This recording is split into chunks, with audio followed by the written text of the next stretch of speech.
Yuk kita belajar tentang tajwid.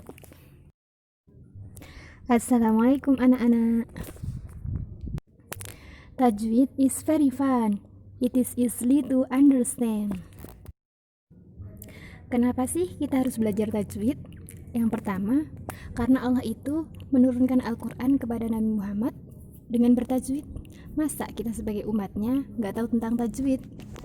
Yang kedua, karena membaca Al-Quran secara tajwid itu hukumnya wajib ain. Jadi setiap umat Islam yang sudah balik, yang putri ditandai dengan menstruasi, atau haid yang putra dengan mimpi basah, maka wajib baginya untuk membaca Al-Quran secara bertajwid. Kemudian yang ketiga, kalau kita belajar berbicara tentang PAI, mulai kelas 10 sampai kelas 12 nantinya, kalian pasti akan bertemu dengan ayat-ayat Al-Quran.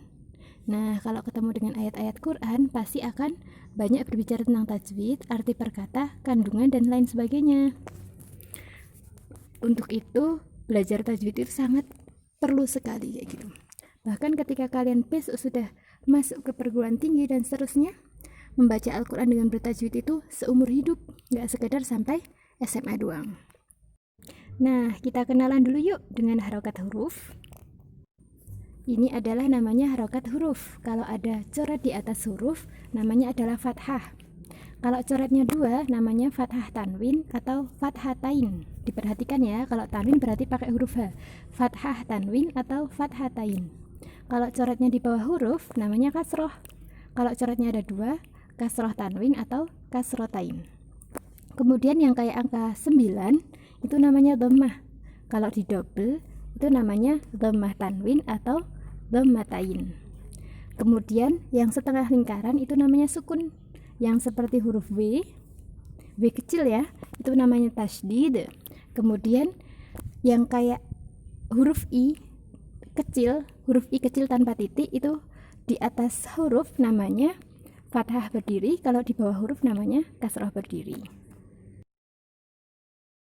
Sekarang kita mulai yuk pembahasan terkait dengan tajwid. Yang pertama berkaitan dengan alif lam. Nah, alif lam ini ada dua macam. Yang pertama, alif lam qamariyah. Saya menyingkatnya menggunakan huruf-huruf di awal kata ya. Alif lam qamariyah, singkatannya ALQ.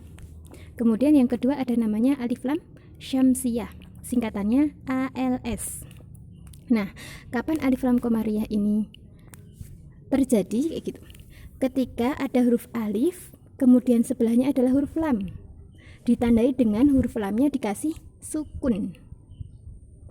Kalau lamnya nggak ada sukunnya, berarti dia akan masuk kepada alif lam syamsiyah. Tandanya adalah dengan dikasih tasydid. Di contoh alhaakumut takatsur, alha ada alif, kemudian ada lam ya. Di situ lamnya dikasih sukun, berarti dia masuknya kepada alif lam qamariyah atau selanjutnya tajwid yang kedua adalah kemudian at-takatsur. Saya nyingkatnya masih sama ya, menggunakan huruf pada huruf ta ada tasydidnya ya, di lamnya nggak ada sukunnya, maka dia masuknya pada alif lam. Kapan matobi ini terjadi? Ketika ada fathah yang coretnya satu ya, ketemu dengan alif, atau kasroh coretnya satu di bawah huruf ketemu dengan ya sukun, atau ada dhammah ketemu dengan wawu sukun. Berapa panjangnya? Ketika dibaca panjang 2 harokat. Contohnya, yauma yakumun nasu li rabbil alamin. Yakumu ada huruf qaf, harokatnya dhammah bertemu dengan wawu sukun. Kemudian an-nasu ada nun, harokatnya fathah ketemu dengan alif. Kemudian al-alami ada mim, harokatnya kasrah ketemu dengan ya sukun. Nah, matobi'i yang keempat ada dengan sedikit perbedaan tulisan di kata al-a. Jadi ketika ada fathah berdiri atau kasrah berdiri, maka dia juga akan masuk kepada matobi'i. Kecuali kalau fathah berdiri atau kasrah berdirinya itu pada huruf hamzah atau huruf alif. Nanti masuk ke mat setelah ini. Selanjutnya kita akan berbicara terkait dengan mad badal.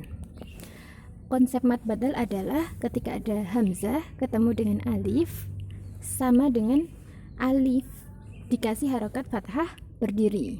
Kemudian ada hamzah ketemu dengan ya sukun, hamzah harokatnya kasroh ketemu dengan ya sukun, itu juga namanya mad badal. Ketika ada alif kemudian dikasih kasroh berdiri, namanya juga mad badal. Berapa panjangnya? 2 harokat.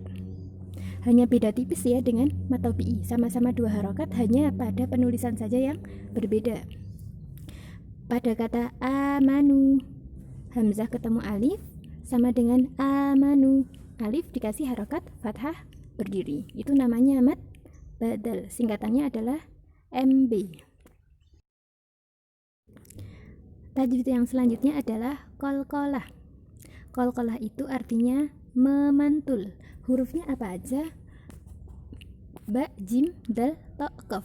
Boleh disingkat baju di toko. Ketika ada huruf baju di toko dikasih harokat sukun yang setengah lingkaran ya, maka dia adalah namanya qalqalah. Kemudian qalqalah ini ada 2 macam. Yang pertama qalqalah kubro dan yang kedua adalah qalqalah sughro. Kubro itu besar. Tempatnya ada di mana? Di akhir kalimat. Singkatannya adalah kika. Kemudian qalqalah sughro. Sughro itu artinya kecil. Tempatnya ada di mana? Di tengah kalimat. Singkatannya qs. Contohnya pada ayat lam yalid wa lam yulad. Yalid karena dia posisinya masih di tengah, maka namanya qalqalah sughro. Kemudian walam yulad karena dia posisinya di akhir ayat, maka namanya adalah qalqalah kubro. Mudah kan?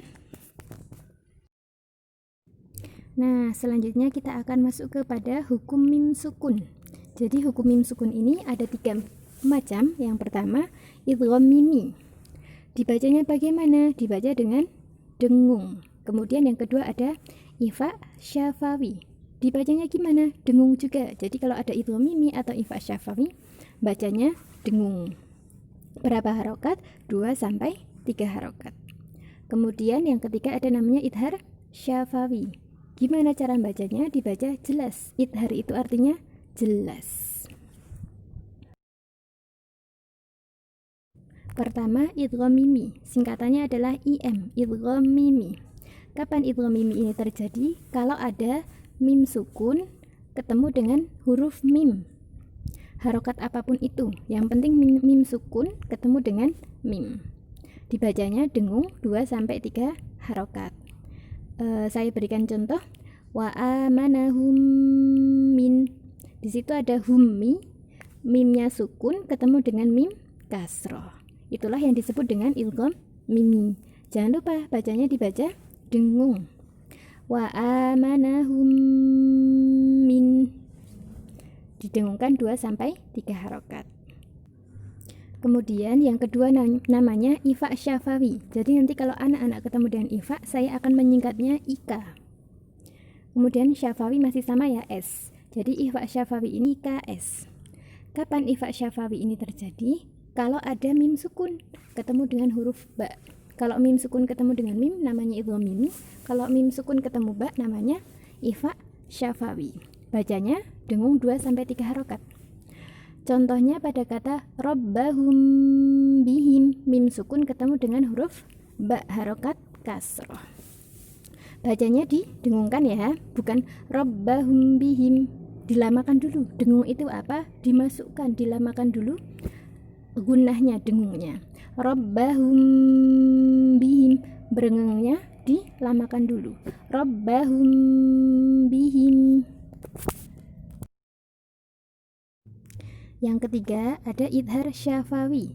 Singkatannya IS ya. Jangan terbalik dengan ifa syafawi. Kapan idhar syafawi ini terjadi? Kalau ada mim sukun ketemu dengan semua huruf hijaiyah dari a, ta, sa sampai huruf ya, kecuali huruf mim sama ba. Karena mimnya sudah digunakan idgham mimi, ba-nya sudah dipakai untuk ifa syafawi. Selain itu masuk kepada idhar syafawi. Gimana cara bacanya? Dibaca secara jelas tanpa dengung. Contohnya jazaa'uhum 'inda rabbihim. Di situ ada mim sukun ketemu dengan huruf ain. Maka dibacanya secara jelas. Bukan jazaa'uhum itu namanya didengungkan ya, jangan lama-lama merengungnya, cukup sempurnakan M-nya kemudian pindah ke Ain. Jazaa'uhum 'inda rabbihim. Alhamdulillah, selesai sudah materi kita hari ini. Selamat mengikuti tugas selanjutnya. Mohon maaf banyak salah. Assalamualaikum warahmatullahi wabarakatuh.